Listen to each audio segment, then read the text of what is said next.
Just who is Wriothesley? I loved most of the Fontaine characters' designs from the moment Hoyo released the trailer, but there was something about Wriothesley which really caught my eye. I couldn't wait to meet him. But while I enjoyed some of his scenes in the Archon Quests, he left almost no lasting impression on me, aside from his love for tea. His playstyle too felt absolutely fantastic in his trial, so I pulled and built him straight away and enjoyed him a ton. But unlike the rest of my Fontaine characters, after the first few weeks I pretty much entirely forgot that he existed. I've barely touched him since. I feel like he deserves better than that. So, time to think back to the Fontaine Archon Quest and to finally play his story quest and find out who he really is. And of course, it's time to punch some robots.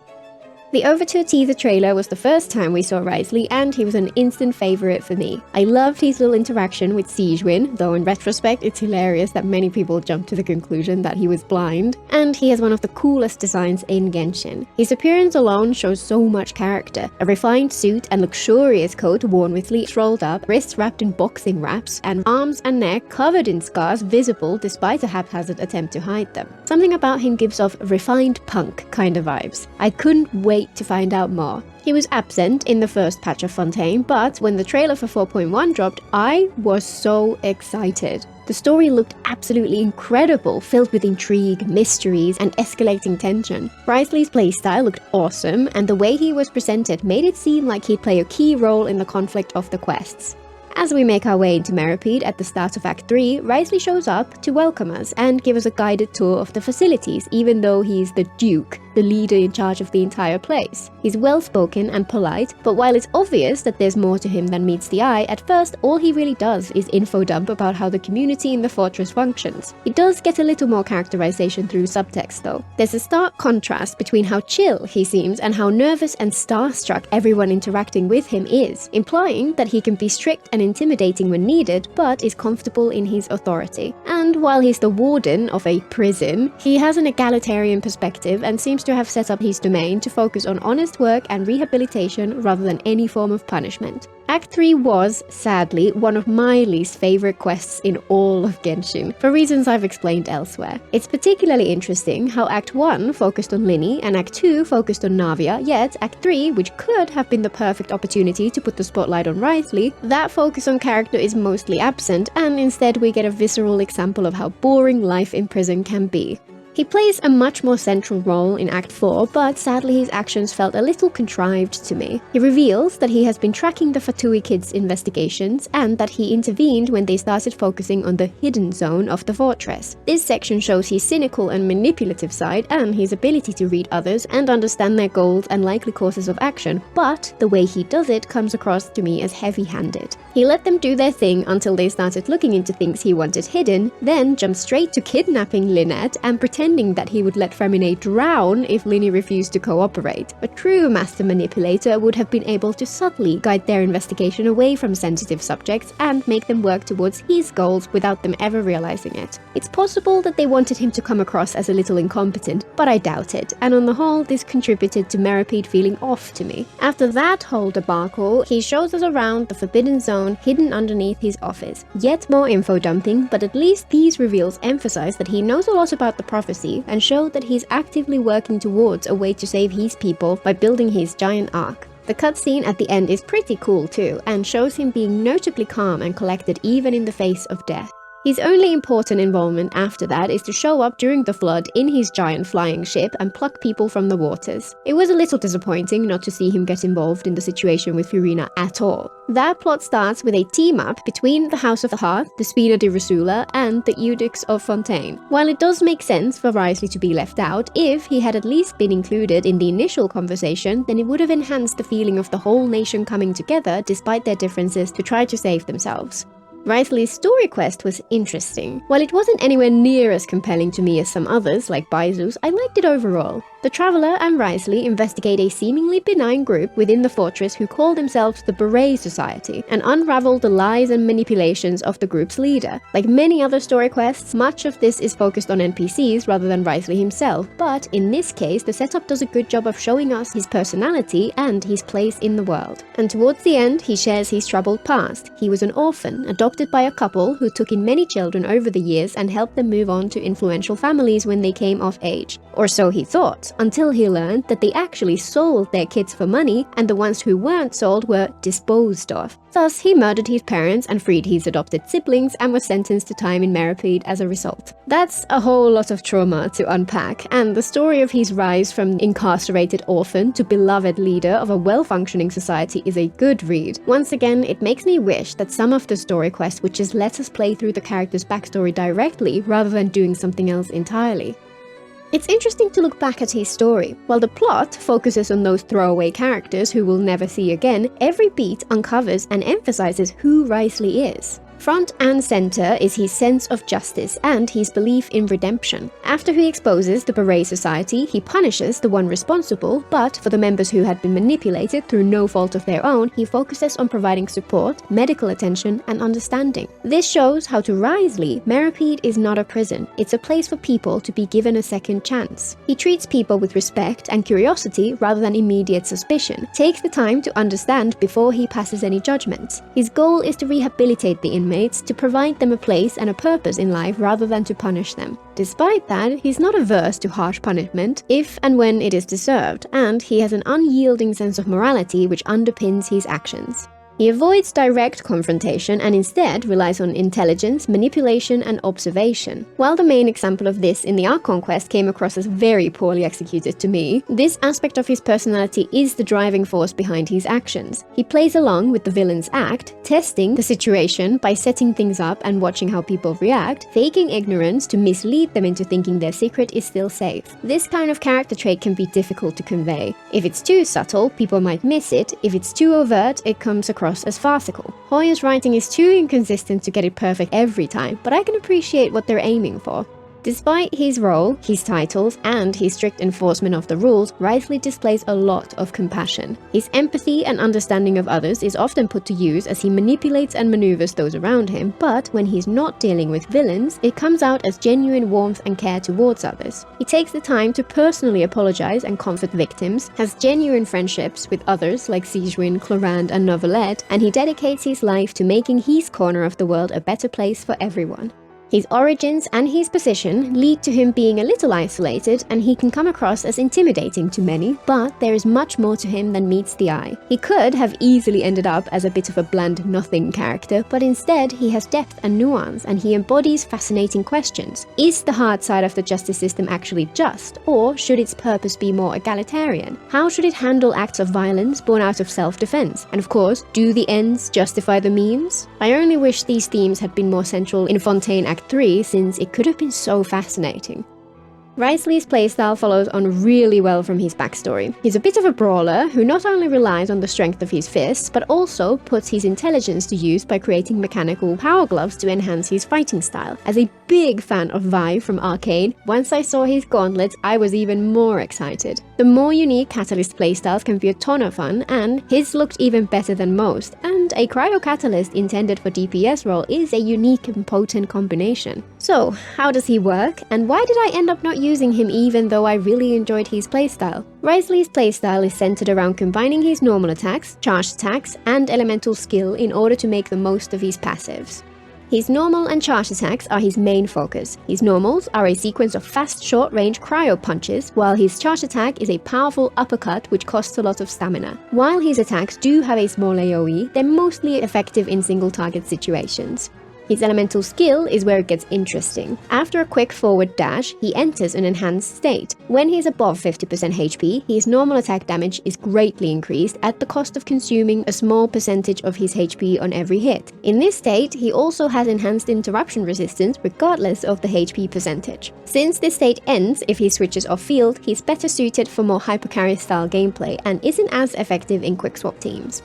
His first Ascension passive then comes into play. If his HP falls below 60%, his next charged attack is enhanced. It does not consume stamina, deals extra damage, and restores 30% of Wriothesley's HP. Sadly, this is a little more situational than it might sound at first. It has a 5-second cooldown, so the health drain from his normal attacks can outpace his self-healing when he's played without a healer, while the HP restrictions mean that this buff is often unavailable if he's played with a healer.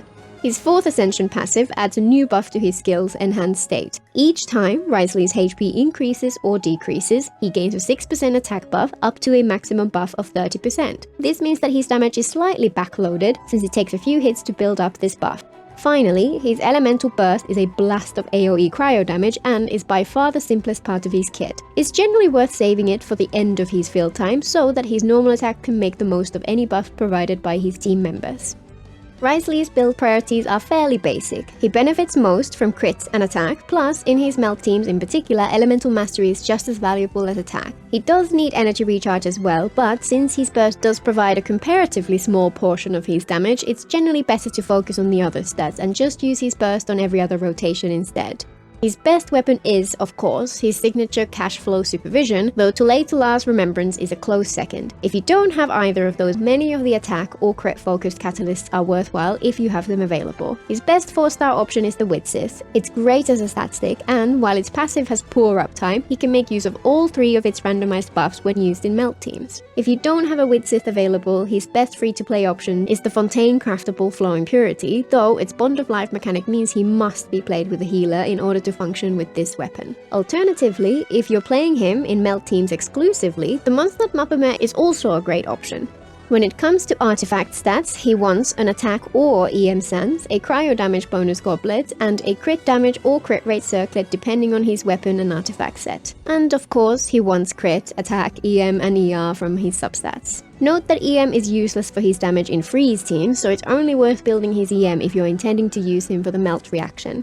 His best-in-slot artifact set is 4P's Marechaussee Hunter. The HP manipulation built into his kit means that he can activate its passive without outside help, so it provides a ton of crit rate in addition to the normal and charged attack damage buff. For freeze teams specifically, he can also use 4P's Blizzard, though since Marechaussee works almost as well in freeze, it's generally better to stick to his best. While he can make use of other 4P sets like Shimenawa's Reminiscence or mixture of various 2P sets, Marechaussee makes such a big difference in ease of building that these builds are usually just placeholders. If you don't need the crit rate from 4P's Marechaussee, then good artifacts from other sets might provide bigger benefits. His normal attack is his most important talent to level, since it provides the majority of his damage, plus his elemental skill is also a priority. His burst is less important, but still worth leveling.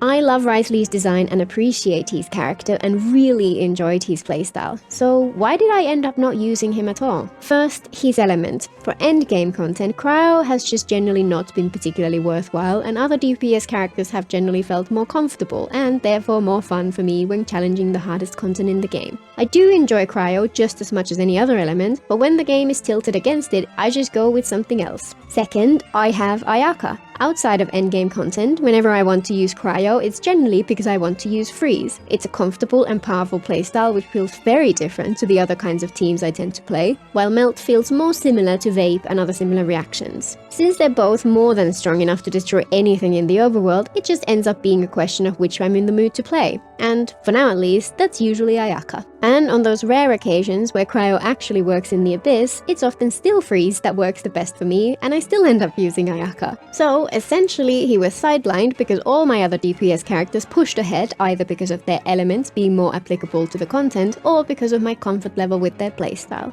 Which is why I'm very happy for him to have a rerun, since it gives me that push to bring him out again and explore some more interesting teams.